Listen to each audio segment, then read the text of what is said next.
Every 4 years, 32 countries send their soccer teams to participate in the World Cup. The World Cup is a sporting event that takes place in various countries with the ultimate goal of becoming the best team in the world. In 2010, the champion was Spain, and they got there not on superstars or on individual play, but on teamwork and humility. Their players recognized the importance of sacrificing personal glory to work together cohesively and to take home the crown. Unfortunately, though, most players in the world do have ego and they have selfishness when they play. And young players see that and they emulate that. As a middle school soccer coach for the past 3 years, I've been able to take part in molding players' attitudes and trying to help them see that humility and selflessness gets you farther on the field than ego and selfishness do. So throughout this speech, I will show you first what a middle school soccer coach does. Then we'll talk about humility and how coaching philosophy and personal example can teach that to the players.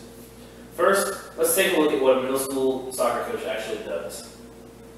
I looked online and I found an ad from the Mill Creek Township School District, and I also have known from personal experience what the position actually requires.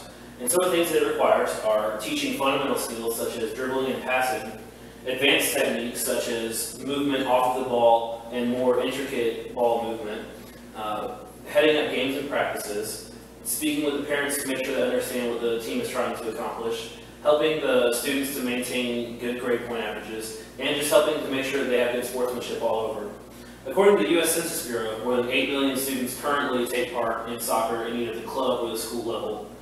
This means that there are plenty of jobs available for one looking to get into teaching soccer at any level with children. Pay is based on requirements. In Jacksonville, for a middle school soccer coach working 3 to 4 hours a day, 3 or 4 days a week, the pay ends up being about $1,000 to $2,500 a season. So it's a pretty good chunk of change for your time. With job stability and with a pretty good amount of money, it's a pretty good field to consider. And now let's look at how a coach can teach humility through this field.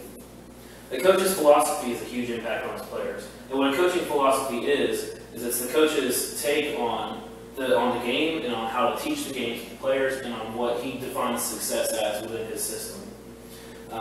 Frank Reynolds, a level 4 track and field coach from Canada, said it is the wise coach that takes the time to define their coaching philosophy, as it will be a key ingredient in the success of their athletes. So what Mr. Reynolds realized is that by taking the time to formulate what you define success as and what you are looking for your athletes to do, you can then have a more successful impact on them and a more successful season when you participate. The Minnesota Amateur Sports Commission reported that 45.3% of athletes aged 5 to 18 have been called a name or insulted by their coach. And of those athletes, 52% of them chose not to return to the sport the next year. So as we can see from this, when a coach does not have a proper philosophy and when they're not focused on the proper things, the kids don't want to play. You know, when the coach takes the time to teach humility and to teach the proper fundamentals of the game and not just winning at any cost, the kids are much more open to playing. They said that 73% of the kids said they would rather start for a team that loses than sit on the bench for a team that wins. So clearly, to these kids, winning isn't what matters. It's about being able to participate and to learn the game. When I coach, I explain to my players the philosophy that I like to employ. A lot of them want to know why we're not focusing on the win. So I just take the time to sit down with them and let them know that I feel like humility and selflessness are more important than winning at any cost. So that once we're on the same page, then we can know what a successful season is and we can work on accomplishing that. Finally, let's take a look at a coach's example of teaching through humility. Not only do I coach soccer at Cedar Hills, but I also coach basketball. In this past season, we were playing a team called Temple Christian Academy. Now in this game, Temple was running a very aggressive up-tempo style of offense, and our players were trying to play aggressively on defense. One of our players stood in the lane and tried to take a charge where he stood still and tried to let the guy run into him and get a foul called on the other guy. And he ended up getting kneed in the throat and the foul was called on him. Now, being the coach and being concerned for my player's safety, I lost control of my emotions and I ran out on the court and I started yelling at the ref and challenging his authority and his decision making. Now after the game, I went to the ref and I apologized to him because regardless of what I thought of the situation, for me to have an emotional outburst like that was a lack of respect for the ref and it was a bad example to the students. So I took the time to let the ref know that I was sorry for challenging his authority and letting him know that I respect his decisions, whether I agree with them or not. And he told my students and myself that he had never had a coach apologize to him, that really meant a lot to him.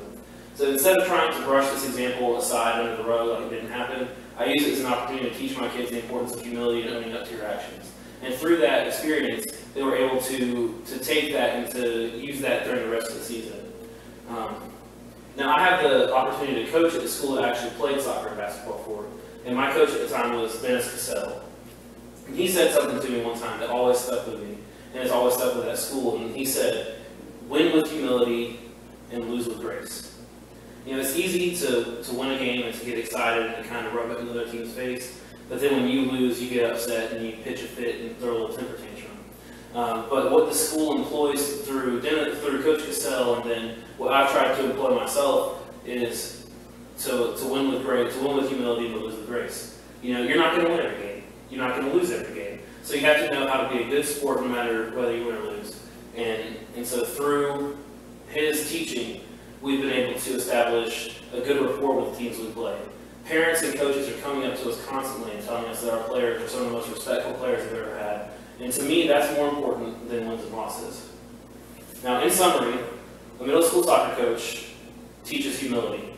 The position has a pretty easy job description, so we've seen what's expected of them, along with the importance of having a proper coaching philosophy and having a personal example. Now, based on trends from the U.S. Census Bureau, we will soon have well over 10 million students playing soccer at some level, which means there will be plenty of jobs out there. And you may not know a lot about soccer, but there's plenty of resources for you to learn. There's Soccer for Dummies, there's internet articles, there's friends that you have that know about soccer. And coaching is a learning process. You don't know everything day one. You learn as you go. You learn what works, you learn what styles work with the kids. So whether you know a lot about soccer or whether you know next to nothing, I'd like to challenge you to take some time to learn a little bit about it and see what you can do to make a difference in these kids.